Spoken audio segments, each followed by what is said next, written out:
Taking action to protect our environment will help to keep our Canadian economy strong and growing.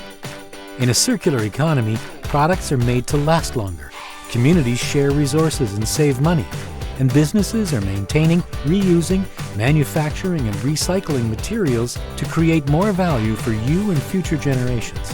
For example, in Canada, if we improve how we manage plastic waste through the circular economy, by 2030 we can reduce 1.8 million tons of carbon pollution, generate billions of dollars in revenue, and create approximately 42,000 jobs.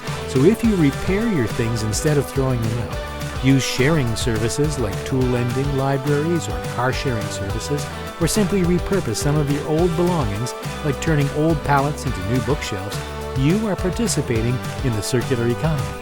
And if you're not yet taking any of these actions, now is your chance to learn more about how you, your business, and your community can contribute to the transition toward a more circular economy. The circular economy. More value, less waste.